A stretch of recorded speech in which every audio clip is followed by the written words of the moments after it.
Hello, my name is Roy Blatchford. I'm the series editor of the A to Z series. Lots of books around education. I'm joined this afternoon by Harry Hudson. Over to you, Harry. Yes, hello. I'm Harry Hudson. I'm the head of history at West London Free School.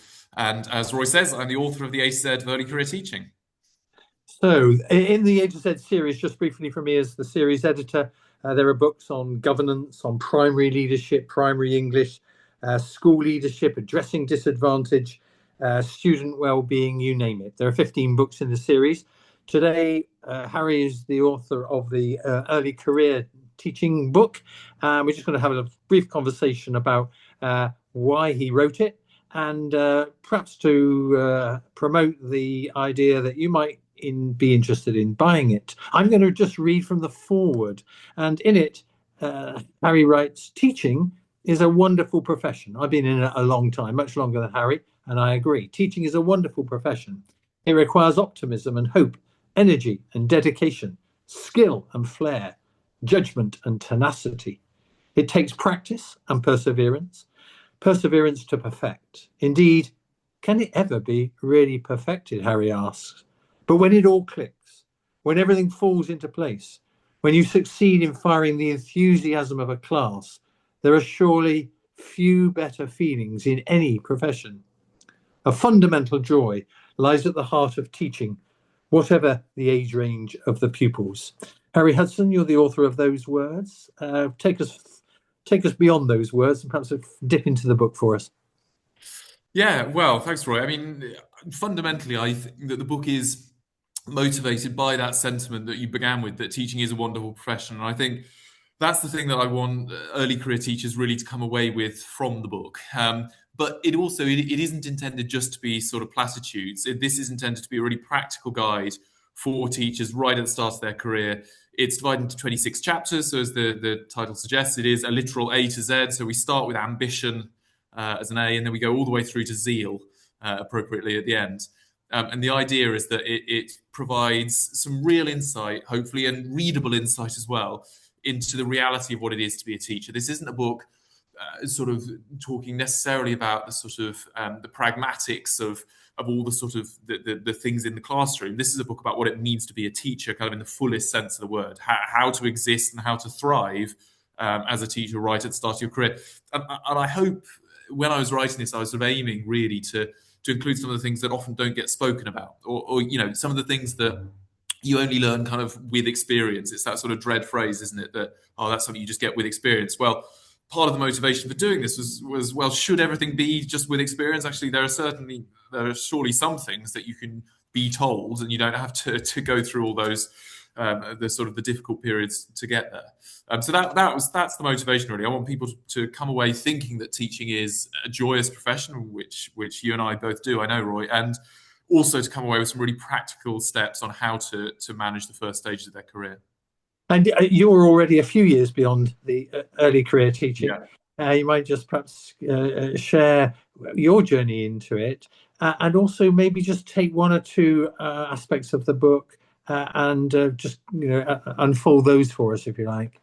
Yeah, well, as you say, I'm a few years beyond early career now, but it wasn't that long ago, really, in the grand scheme of things. So, this is my sixth year as a qualified teacher. I've been head of department, so head of history for four now. So, it's my fourth year as a head of department. And the book is very much sort of grounded in my own experience, grounded in the experience of colleagues I've worked with along the way. And I came into teaching really because I thought I'd like it. I'm from a family of teachers, and I started actually as a teaching assistant, working sort of one-to-one with children in mainstream education. As a result, I sat in the back of a lot of lessons. I observed kind of the good and the bad and everything in between. And I could just increasingly imagine myself being in that position.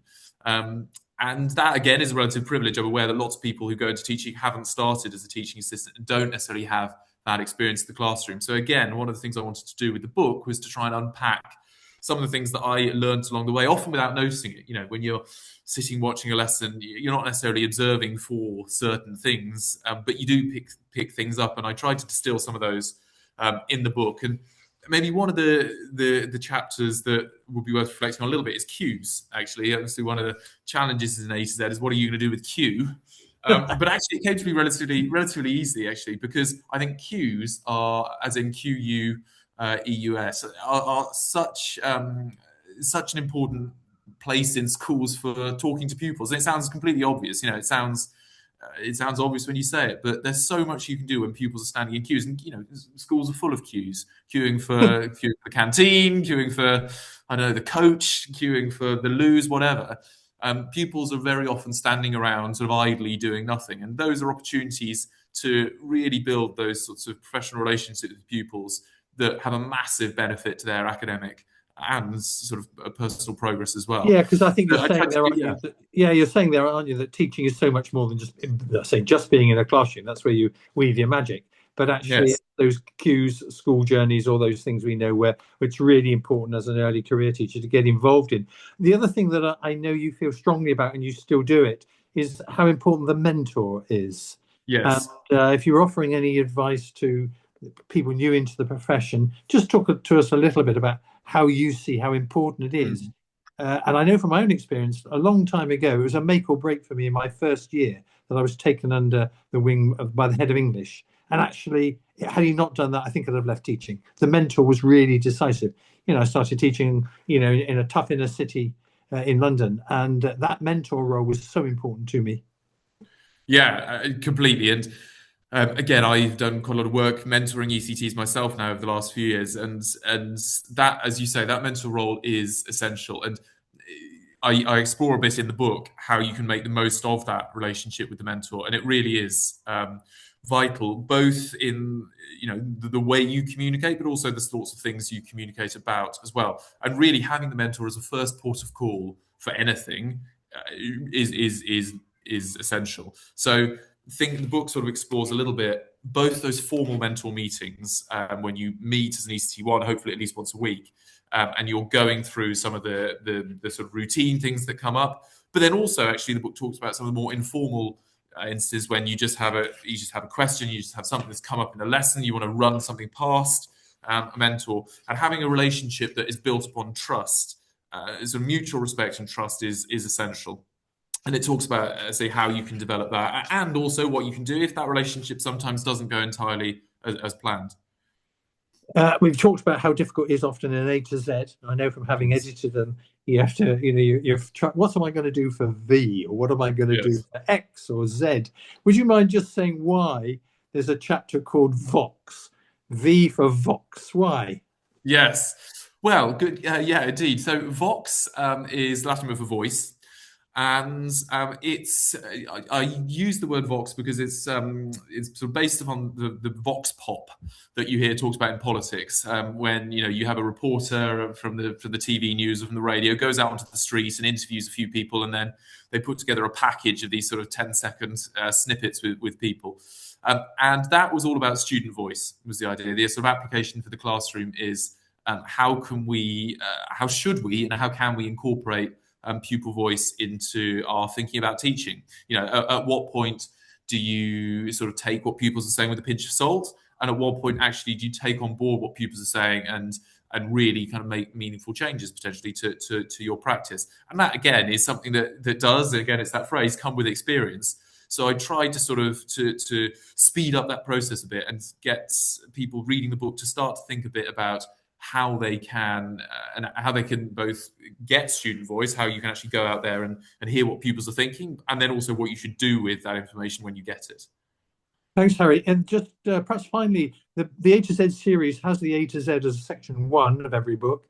And then there's a Yeah. section two where authors have pulled together some great resources, practical resources for teachers to use. And in your particular book, you've done an ECT checklist for the first year, an ECT checklist for the second year, and you've done something on lesson observations. If we round it off by saying your kind of 2, 3 top tips in your first year of teaching, what would they be? That's a good question. 2 to 3. Well, I think one is definitely about establishing the relationship with the mentor. We touched upon that already, but as you said, Roy, that mentor relationship is essential. Make or break. Yeah, make or break is exactly the phrase I was going to use. It really, really is. So establishing that good relationship with the mentor is key. I think another thing is probably about time management, actually. And one of the biggest differences between the training year and then your first year is just the increase in timetable lessons. So it's being strategic about how you use your time. And again, there's quite a good chunk of the book dedicated to thinking about that, thinking about time management. It's not prescriptive because it does vary person to person. It varies depending on your setting, on the age range you're teaching, all that sort of stuff. But really thinking in a conscious and deliberate way about how you're going to manage your time, when you're going to do certain tasks, where you're going to do certain tasks in the day. That is really important as well. Thank you. And I'm going to just ask you on the Yeah, second year, kind of yeah, looking towards the end of it, and I want to return not predictably to zeal, but the opening chapter is about ambition. And yeah. you say quite a few, I think, really interesting things about actually, although you're in your first year of teaching, you might want to be ambitious about what second year, fifth year looks like. Just talk to us a little bit about actually how one might position oneself as a newbie in a school. Yeah, well, I mean, ambition is a slightly loaded word, isn't it? It has a sense of sort of it can have slightly negative connotations, I think, but it certainly doesn't need to, and in teaching it absolutely shouldn't. And I think we should always be ambitious as teachers. Now, that doesn't mean we should be sort of seeking to have a head teacher within 5 years, but it means being aware of our own aims and wanting constantly to push ourselves to be better. And as you say, the ambition might be to be a better teacher next year and have a really concrete idea, a really concrete set of targets about what that would look like. But I certainly think it means positioning ourselves sort of in the grand scheme of our careers and think, where do we want to be in, as you say, in 2 years, in 5 years? Do we want to have some sort of TLR, for example, teaching and learning responsibility? Do we want to have do we want to be starting to apply for middle leadership and things like that? Do we want to be teaching A level if we're in a secondary setting? Do we want to be teaching a different year group at a primary setting? So whatever it is, it's having a sense of where might you be and what might the next progression be. It might be just actually, I want to have a really stable year where I feel on top of behavior management. And if that's the ambition, then great. But it's thinking in a really kind of self-reflexive way, what is it that will help me develop as a professional in a sort of ambitious and yet manageable way? Thanks, Harry. Harry Hudson is the author of The A to Z of Early Career Teaching. I have to say, when I first read it and started editing it, I thought all teachers should read it. But we stuck with the title of Early Career Teaching, but it has a much wider remit. And I think it's a book for mentors and people who've been in the teaching profession quite a while. We always say old dogs need to learn new tricks. And there are a lot of good new tricks and advice in the book. Thanks very much for listening. Thank you, Harry. Thank you very much, Roy. Thank you.